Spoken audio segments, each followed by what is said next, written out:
बच्चों देखिएगा, हमारा आज का जो टॉपिक है ना उसका नाम है फंक्शन। देखिएगा, सबसे पहली बात है कि फंक्शन सी हो, सी प्लस प्लस हो, जावा, पीएचपी या मतलब आपके कंप्यूटर साइंस के अंदर कोई भी लैंग्वेज हो, फंक्शन का मतलब तो क्या होता है, फंक्शन ही होता है। और आप लोगों को स्पेशली सी करने के लिए क्यों बोला जाता है, क्योंकि भाई यहाँ पे आप लोगों के बेसिक कंसेप्ट क्लियर हो जाते हैं ताकि अगली लैंग्वेज पे जाने के बाद छोटी छोटी बातें बताने की जरूरत ना हो। अब आप लोगों को यहाँ पे फंक्शन इतने अच्छे तरीके से समझा दिए जाएंगे, चाहे तुम किसी भी लैंग्वेज पे बैठना तुम्हें फंक्शन में दिक्कत नहीं आएगी। ठीक है, हम फंक्शन शुरू करते हैं। पहली बात तो, जो काम आपका लूप करता था सेम काम कौन कर सकता है, फंक्शन कर सकता है। लेकिन हर जगह लूप नहीं लगाया जाता और हर जगह फंक्शन नहीं लगाया जाता। अब सी के बाद तुम्हें एक चीज सिखाई जाएगी जिसका नाम होगा डेटा स्ट्रक्चर। वहां पे तुम्हें क्या बताया जाएगा कि काम को इस तरीके से करो कि आपका काम कम टाइम में हो जाए। ठीक है, तो कई काम ऐसे होते हैं जिन्हें लूप से करते हैं तो वो ज्यादा टाइम लेते हैं, फंक्शन से करते हैं तो वही काम किस में हो जाता है, कम टाइम में। ठीक है, तो हम लूप से अच्छा फंक्शन में काम करने की कोशिश करें। अब हम ये बताते हैं कि फंक्शन काम करते कैसे हैं। देखिएगा, हमारे मेन में, ठीक है, सपोज करो आपने एक कोड लिखा।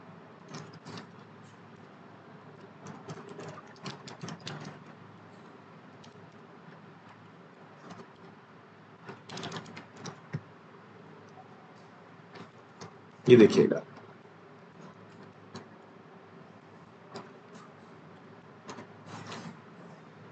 एक ये जो आप ऊपर हेडर फाइल लगाते हो ना, hash include S T D I और डॉट एच लगाते हो, ये आपने भी तो देखी देखी है, लेकिन मैंने अभी तक इसके बारे में क्लैरिटी नहीं की। अब इसके बारे में बहुत अच्छे से क्लैरिटी इस चैप्टर के अंदर आपकी हो जाएगी। देखिएगा,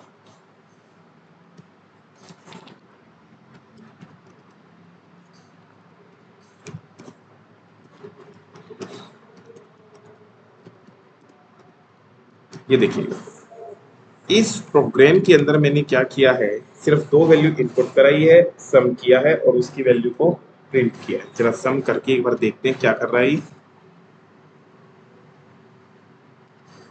बहुत बेहतरीन सम आ गया।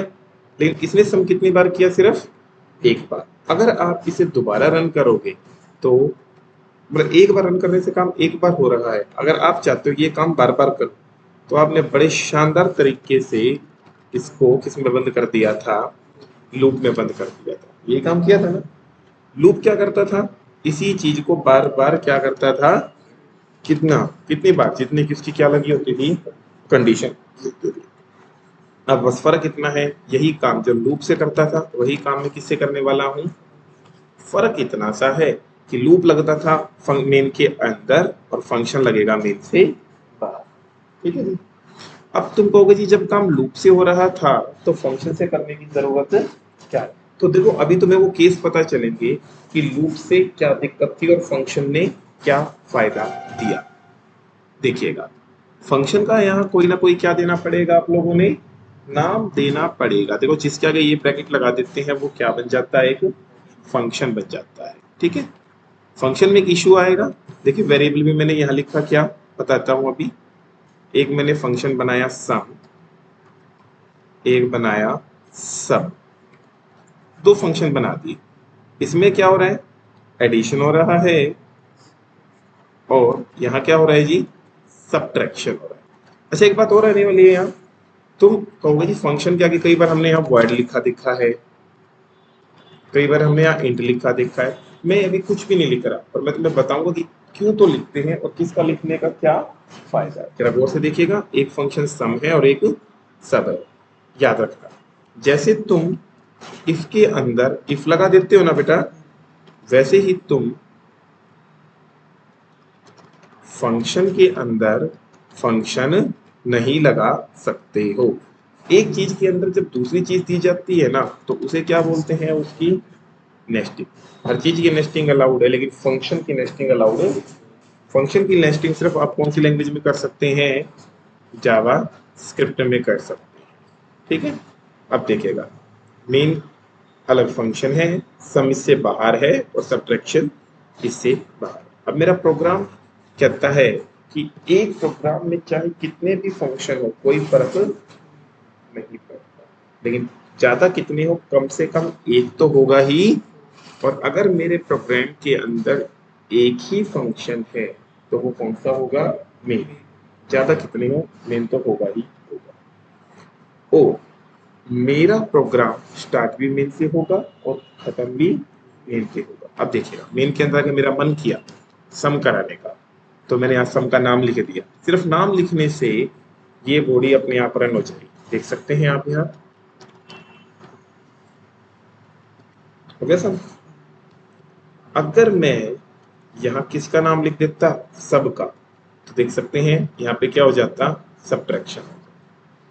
ठीक है, याद रखना जब आप किसी फंक्शन का नाम लिखते हो ना तो मतलब आप इस फंक्शन को क्या करा रहे हो, कॉल।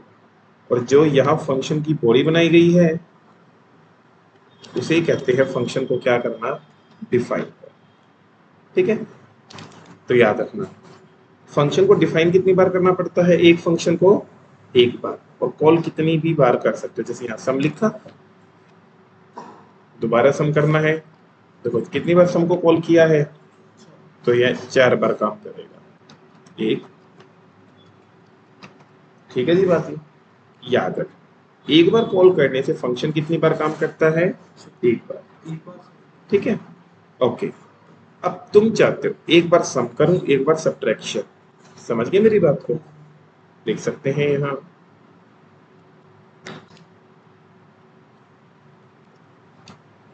फंक्शन उस सीक्वेंस में काम करते हैं जिस सीक्वेंस में उन्हें कॉल किया गया है। तो देखेंगे पहले सम होगा, फिर सब्ट्रैक्शन, सम, फिर सब्ट्रैक्शन।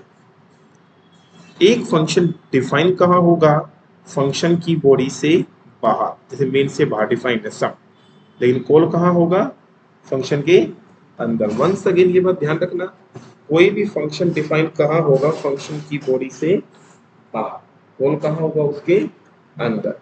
अभी किसके अंदर कॉल हो रहे हैं, जिसके अंदर कॉल हो रहे हैं उन्हें कहते हैं कॉलिंग फंक्शन, और जिसे कॉल कर रहे हैं उन्हें कहते हैं कॉल्ड फंक्शन। ओके, ये भी जरूरी नहीं है कि ये कॉल मेन के अंदर ही हो, किसी के अंदर भी किसी को भी कॉल कराया जा सकता है, पर ये ध्यान रखना कॉल किसी के अंदर होगा और डिफाइन उससे बाहर होगा। चलो भाई, अगर हम बात करें यहाँ पे, अगर तुम्हें सम को, अब तुम कहोगे जी अगर मुझे सम 5 बार कराना है then we need to call sum 5 time. क्यों, इससे अच्छा सम को कितनी बार कॉल कराओ, एक बार, और उठा के उसके ऊपर 5 का क्या चला दो, लूप चला दो। समझ गए होगे ना मेरी बात को, हाँ भाई, 5 बार लूप चलेगा, 5 बार कॉल होगा, एक। ठीक है, अगर तुम चाहते हो एक बार लूप चले तो एक बार सम हो एक बार सब हो, तो ये दोनों 5-5 बार हो, ये देखिएगा, एक, दो,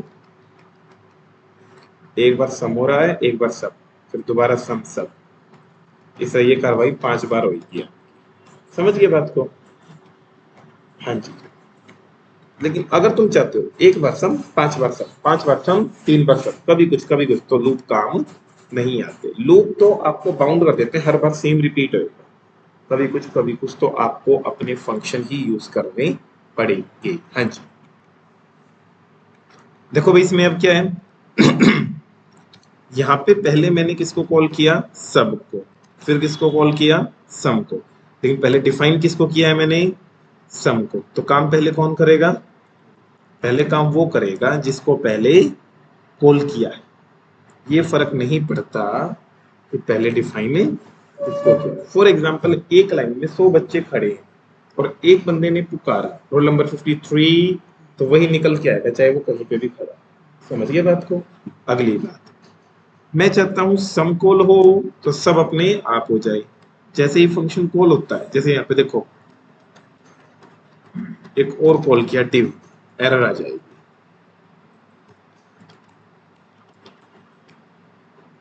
एक फंक्शन क्या होता है, कॉल करवाओगे, जैसे सम को कॉल किया है तो क्या काम करेगा, ये काम करेगा। सबको कॉल किया है तो क्या करेगा, ये करेगा। हाँ, लेकिन जब आप किसको कॉल करोगे, div को, ये क्या करेगा, कुछ है क्या, एरर। एरर का नाम होगा अनडिफाइंड फंक्शन, मतलब फंक्शन डिफाइन नहीं। दूसरा, एक फंक्शन को जब कॉल करते हो ना तो उसे नहीं पता होता कि उसे क्या काम करना है, इसीलिए जैसे ही तुम फंक्शन को कॉल करते हो वो सीधा वहां जाएगा जहां उसे क्या किया है, वहां जाके सारा काम खत्म करेगा, फिर वापस लौट के वहां आएगा जहां कॉल किया था और बता देगा भाई मैंने तेरा काम कर दिया, फिर अगला कॉल होएगा। अब ये यहाँ जाएगा, बंद होके यहाँ लौटेगा, पर ये बेचारा कहीं पे भी नहीं जा पाएगा। इसीलिए फंक्शन को पहले डिफाइन करो फिर कॉल करो। सही मायने में तो ये कहता है कि आपको अपने फंक्शन कहाँ डिफाइन करने चाहिए, मेन से ऊपर, क्योंकि पहले डिफाइन होने चाहिए फिर कॉल होनी चाहिए। समझ में आ गई बात आपको। अब तुम कहोगे जी नीचे डिफाइन किया तो भी कोई एरर नहीं थी, एरर भी आ जाएगी, वो भी बताऊंगा कि किस केस में एरर आती है। ओके, हाँ, अब देखिएगा, अब तुमने सम कॉल किया, कॉल करते के साथ कहा जाएगा जहां उसे क्या किया है डिफाइन, काम खत्म करेगा, वापस लौटेगा, कहाँ लौटेगा, जहां कॉल किया था।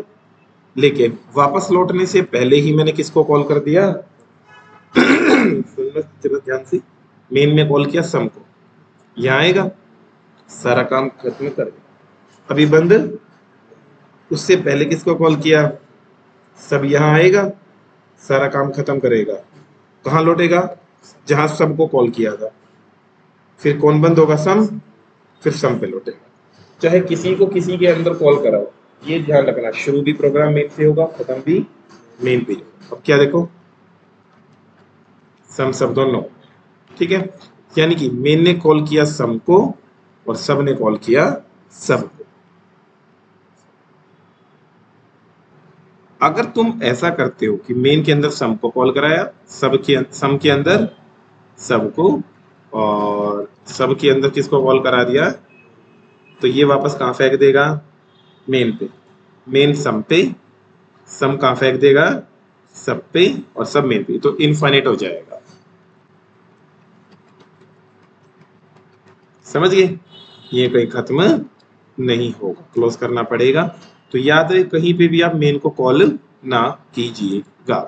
ओके है, तो ये सबसे बड़ा बेनिफिट था इसका फंक्शन का, कि इसे अपनी मन मर्जी के अकॉर्डिंग घुमा सकते हो। जब तुम्हारी कोई चीज बार बार रिपीट होती है तो या तो उसे किसमें बंद कर दो, लूप में, या उसका क्या बना दो, लूप जब फायदेमंद है जब तुम्हें कोई चीज लगातार करनी है, नॉन स्टॉप।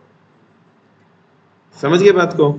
और फंक्शन जब करनी है, जब अपनी चॉइस के अकॉर्डिंग कभी कभी काम करना हो, तो फंक्शन आपका फायदे में रहता है। ओके बेटा,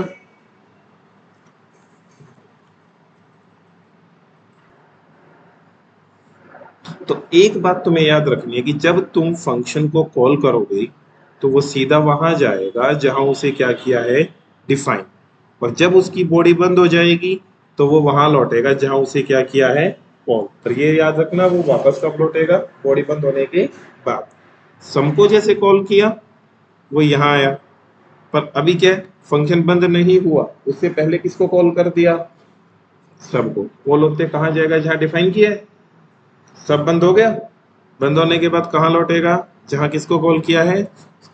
अब कौन बंद हो गया, अब बंद हो गया सम, कहाँ लौटेगा, जहां किसको कॉल किया है, सम को कॉल किया है। एट लास्ट प्रोग्राम कहाँ बंद होगा, मेन फंक्शन पे बंद होगा।